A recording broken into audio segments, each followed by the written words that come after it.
I never thought a simple visit would turn my life upside down. It started one quiet afternoon when I went to see an old friend. He wasn't home, but his wife welcomed me in. We'd known each other for years, so nothing felt unusual. She made tea, and we sat in the living room chatting casually about work, family, and how fast time seemed to be flying. Her son, barely a teenager, kept walking past us. At first I didn't pay much attention.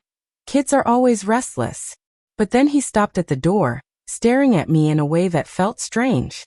Almost as if he wanted to say something but was holding it back. After a while, I excused myself to leave. That's when it happened.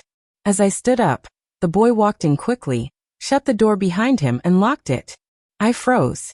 His mother looked shocked too. "What are you doing?" she asked, her voice trembling. The boy ignored her and looked straight at me.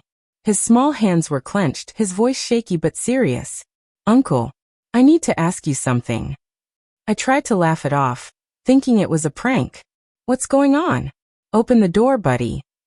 But he didn't move. Instead, his eyes started to well up with tears. "Is my mom cheating on my dad with you?" The room went silent. My heart stopped. His mother gasped, covering her mouth, as if her darkest secret had just slipped into the open. I stammered, not knowing what to say. The boy's eyes were sharp, searching for truth. He was desperate, more mature than his age, yet still so broken inside. "Where did you hear that?" His mother finally spoke, trying to calm him down.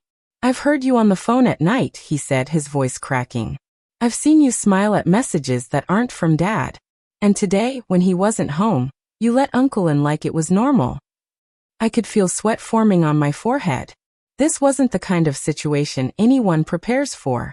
His mother's face turned pale. She tried to hug him, but he pushed her away. "Just tell me the truth," he whispered. I shook my head, raising my hands. "Listen, I would never betray your father. He's my friend. You've misunderstood." But the boy wasn't convinced. His pain was deeper than suspicion. It was the pain of someone who had seen too much, who had pieced together fragments no child should ever carry. His mother's silence said more than words. She avoided his eyes. And that silence was louder than anything. The boy broke down crying. "Why, Mom? Why would you do this to Dad? He trusts you. I trust you." Her tears finally came, but it was too late. The damage was done. I stood there, caught in a storm that wasn't mine. I hadn't done anything wrong.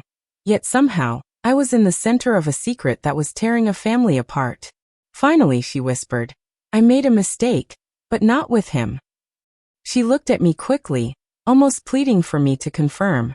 "Your uncle has nothing to do with this." Her son turned to me again, eyes red and swollen. "Is that true?" I nodded firmly. "Yes. I swear on everything, I am not involved. But you need to talk to your dad, not me." The boy unlocked the door, but the look on his face said it all. His childhood innocence had been shattered in a single moment. I walked out quietly, leaving mother and son in silence. My hands were shaking.